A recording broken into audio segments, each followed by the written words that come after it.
Poor old Nicky always gets to stand out in the cold. But there again, Bob is the inspector, I suppose. Thank you. WMtv is keen to report on technical innovations and at the forefront of the fight against motorway madness, in this case speeding.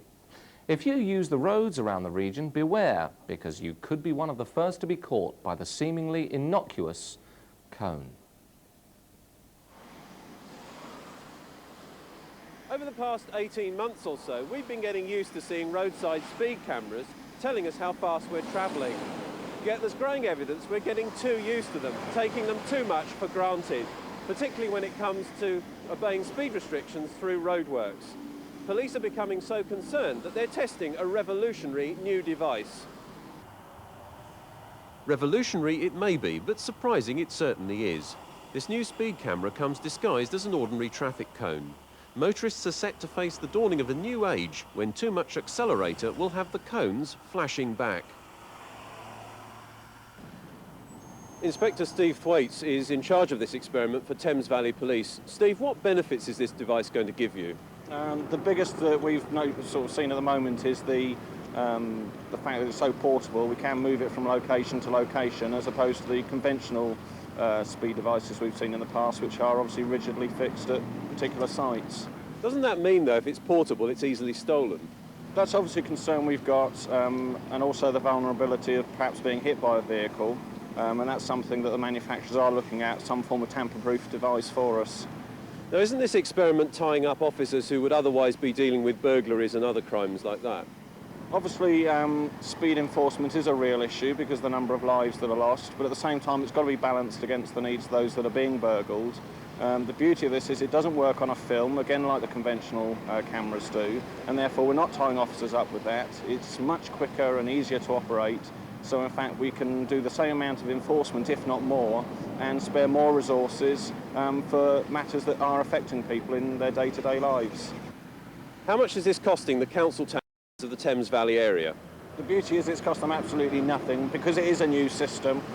The manufacturers are paying for all costs, not only the equipment, but all enforcement costs and prosecution costs. So in fact, whereas in the past the traditional devices have cost them a lot of money, this is actually costing them absolutely nothing, and obviously we're going to make the most of it. Carriageway observation and notification equipment, or CONE for short, makes use of components at the leading edge of technology. Klaus Upschnapper, you're the inventor of this new device. How does it work? It generates an electric field at a frequency which can be preset like a torch. A speeding car triggers the flash. Instead of a photo on a film, it takes an ionization image stored in this black box. So what advantages does it have? It gives a much clearer detail of the number plate on a car. No need to change film because there isn't one. Police can interrogate it by driving past in a car fitted with special transponder. It's a very simple device. Where did you get the idea from? I've worked on radar systems for the past 25 years. I thought of the device when I was working on an underwater project to guard harbours and projects North Sea oil rigs. So why do you think that basically this is the device for the job? Because it's portable, can be used in all weathers, and like all good inventions, it's simple. Scientists are excited at this invention. The police are keen to see it in routine service. But what do the motorists think? I don't think it's quite fair to the motorists. You don't really know if it's working, it's not working. And besides, the old police car was a bit of fun, I thought. I think it's a good idea to have speed traps around, yes.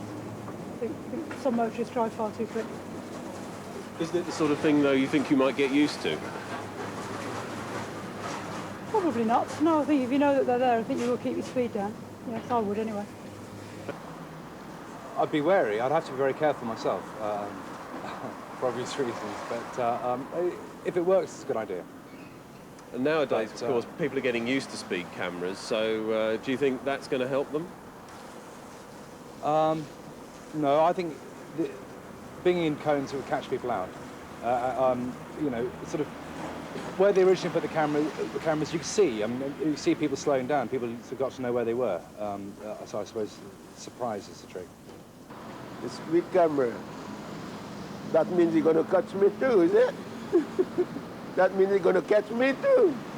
So I'll involve it as well. Well, I think that would be a good system. you know, because you have these young lads, you know, speeding away like they're mad. And they don't know what they're doing. Because vehicle is something that you don't have control on. When you think you have control, all of a sudden you're out of control. And there's where accident comes in, you see. Because you can control vehicle. You might think you can control vehicle, but you can't control vehicle, you see. So I think that would be a good idea. In traffic cones, I had no idea they were doing it. I'm taken aback, to be honest. I think it's pitiful and abysmal, to be honest. Are they not even announced that they're doing it? It's an experiment at the moment. Right, OK, but there's nothing on the roadside to say they're doing it? No, well, there are roadside speed camera signs at the moment. I mean, if they come in all over the place, what would you feel as a motorist, though?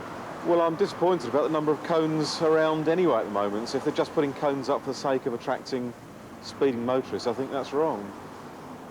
They do have other methods at their disposal for catching motorists that are speeding.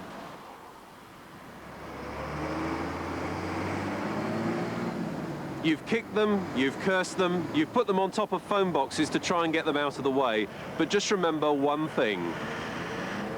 The cone always wins.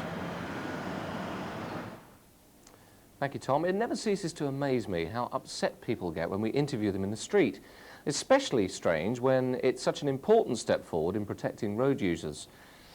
Now then, without doubt, Take That are the biggest British music acts since the Beatles, but the famous five are being given a fair run for their money by a